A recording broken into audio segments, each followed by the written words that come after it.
باقی نبی دنیا سے گئے تو ان کے معجزات بھی ساتھ ہی چلے گئے، اور ہمارے آقا صلی اللہ علیہ وسلم دنیا سے تشریف لے گئے لیکن آپ کے معجزات ابھی بھی باقی ہیں۔ اعوذ باللہ من الشیطان الرجیم، بسم اللہ الرحمن الرحیم۔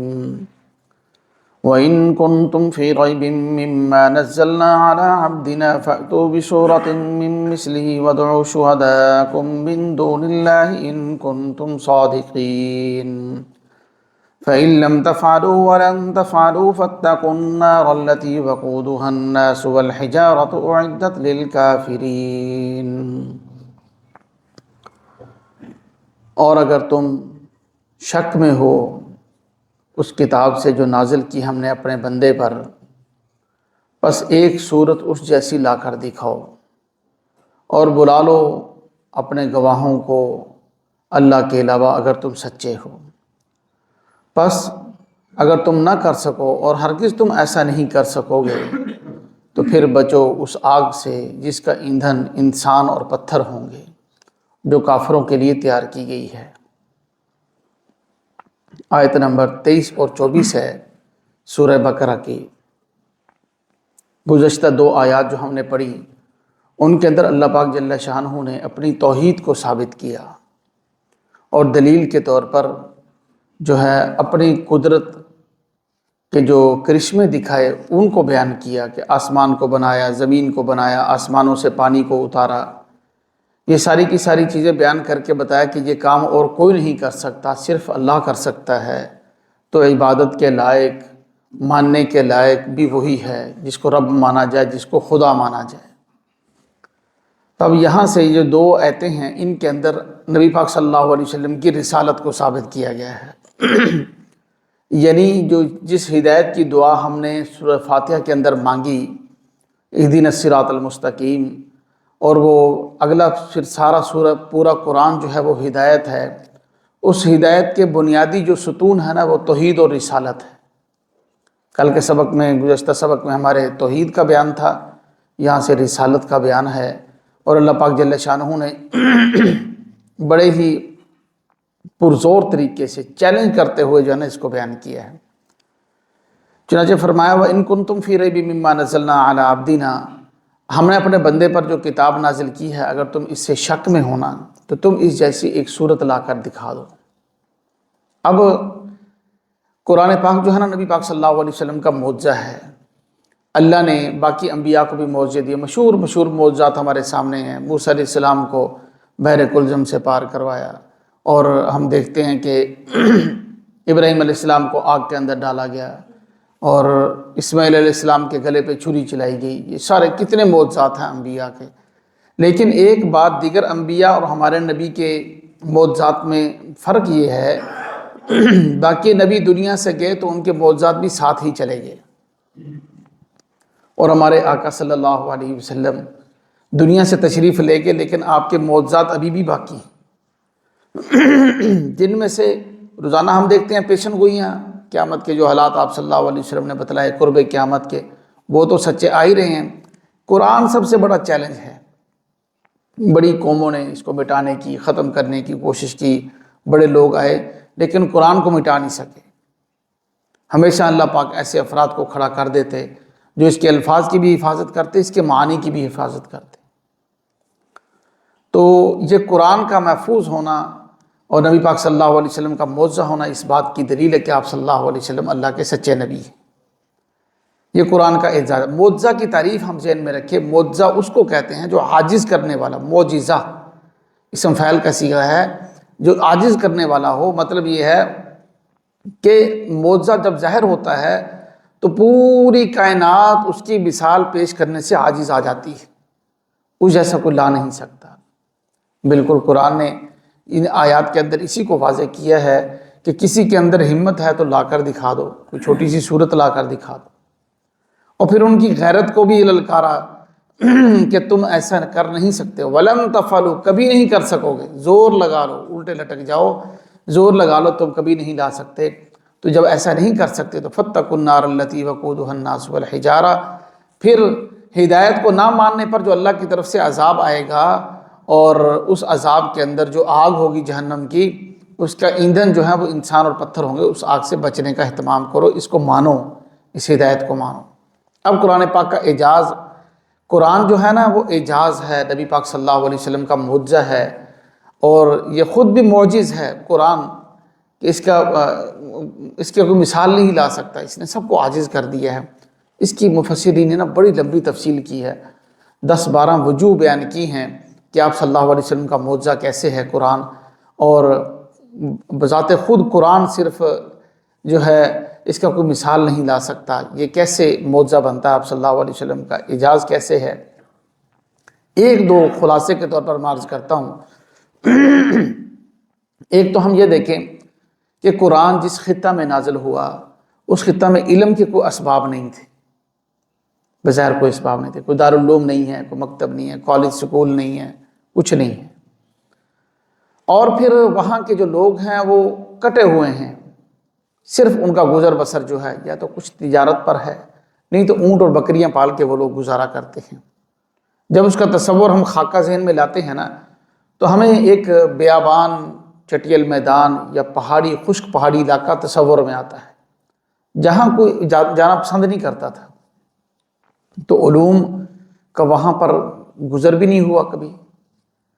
اور پھر نبی پاک صلی اللہ علیہ وسلم کہیں گئے ہوں پڑھنے کے لیے، ایسا بھی نہیں ہوا۔ آپ کی زندگی میں تجارت کے ایک ہی 2 سفر ہیں جو بحر کے ہیں،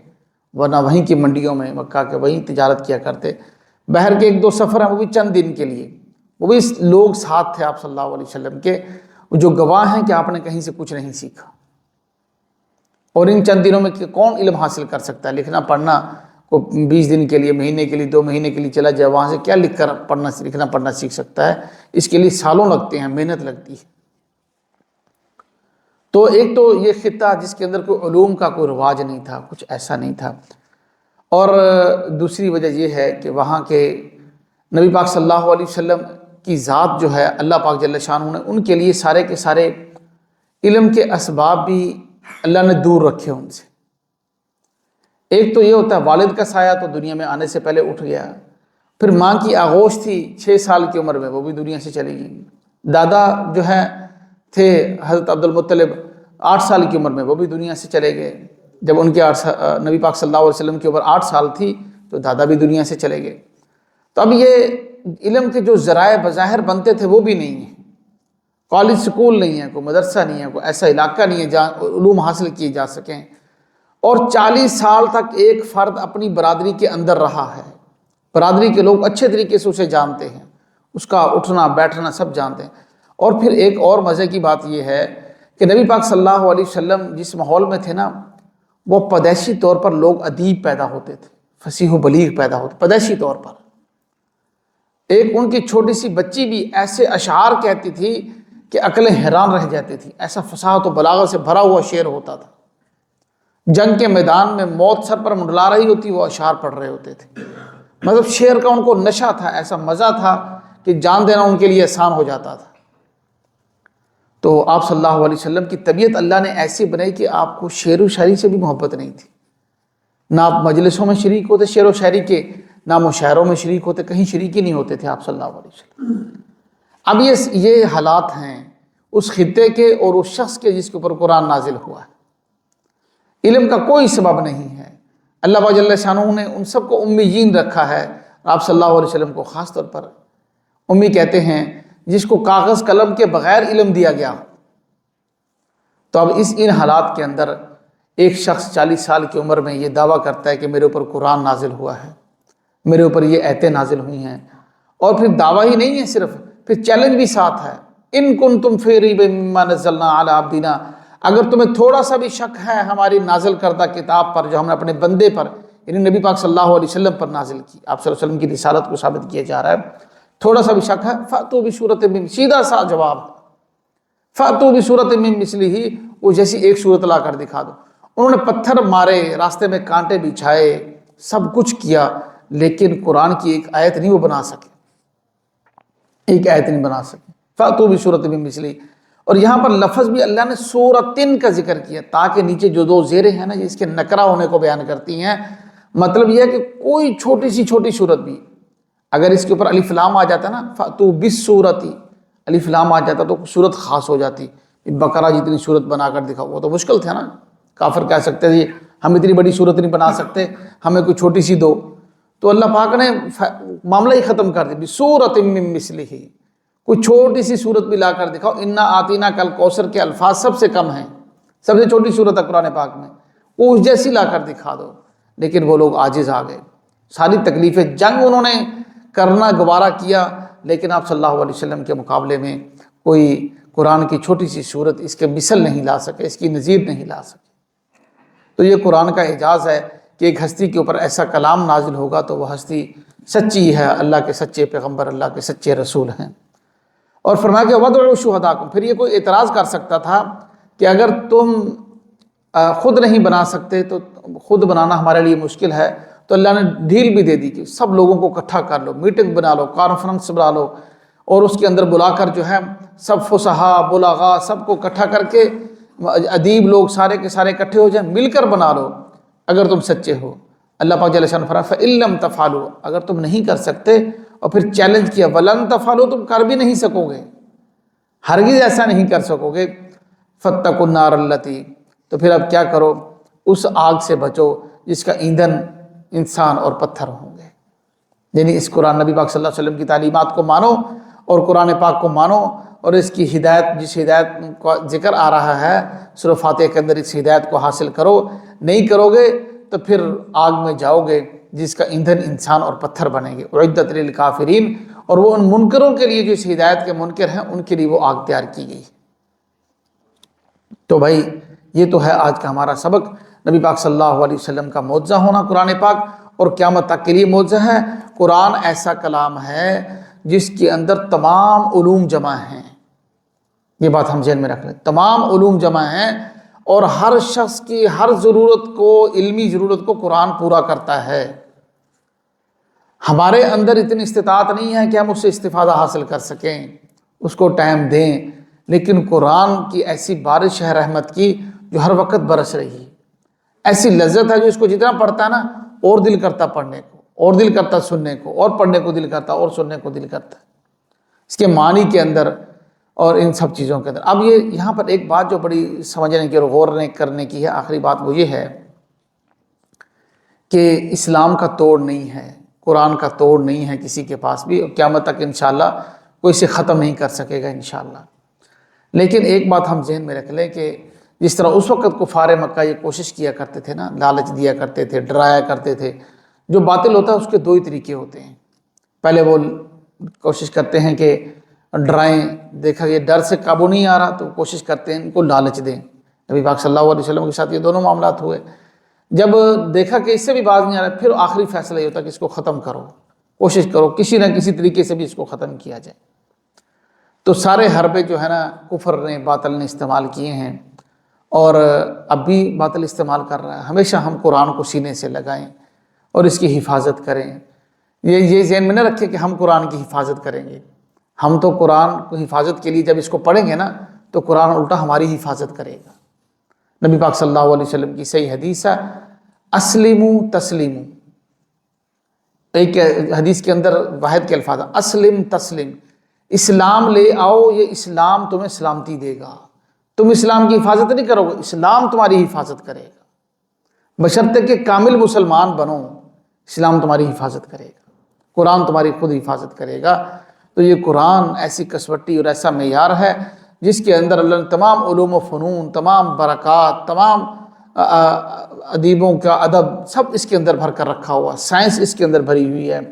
پرانی قوموں کے واقعات قصے اس کے اندر اللہ پاک نے رکھے ہوئے ہیں۔ انسان عقل حیران رہ جاتی ہے، تمام مسائل انسان کی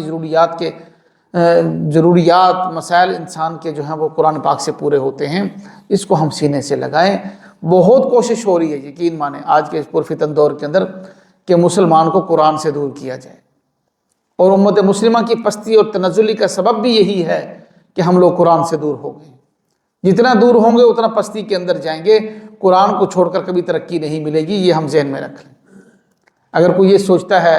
کہ قرآن کو چھوڑ دیں، یہ دقیانوسی باتیں ہیں، 1400 سال پرانی باتیں ہیں، ان کو ایک سائڈ پہ رکھیں گے تو ہم ترقی کریں گے، ہمارا ملک ترقی کرے گا، یہ انتہائی جو ہے نا وہ ایسی سوچ ہے کہ جو فضول ہے، فضول سوچ ہے، ایسا کبھی نہیں ہو سکے گا۔ ترقی کا راز جو مضمر ہے وہ اسی قرآن کے اندر ہے۔ قرآن کے اوپر امت آئے گی تو اللہ پاک پھر اس کو ایسے ہی نوازیں گے جیسے امت کے پہلے حصے کو نوازا، پہلے لوگوں کو نوازا جو لوگ بکریاں اونٹ چرانے والے تھے۔ تو عمر رضی اللہ تعالیٰ عنہ کیا فرماتے، ایک دن اپنا گریبان پکڑ کے خود کو مخاطب کر رہے ہیں، اے عمر تجھے تو کوئی جانتا بھی نہیں تھا، جب تو اونٹ چرانے جاتا تھا لوگوں سے پانی مانگتا تجھے تو کوئی پانی نہیں دیتا تھا، اور اونٹ بھوکے ہوتے تھے، شام کو تو آتا تھا تیرا باپ تجھے رسوں سے مارتا تھا۔ خطاب، آج تجھے اللہ نے 22 لاکھ مربع میل کا حکمران بنا دیا ہے۔ تو یہ اپنے آپ کو پکڑ کر کہتے، یہ وجہ کیا تھی؟ یہ قرآن کے اوپر عمل تھا، قرآن کے اوپر عمل تھا جو کہاں تک جو ہے ان کو لے گیا۔ آج بھی اگر امت ایسا ترقی کرنا چاہتی ہے تو قرآن کے ساتھ جڑے گی تو ترقی حاصل کرے گی۔ اللہ پاک ہم سب کو عمل کی توفیق نصیب فرمائے۔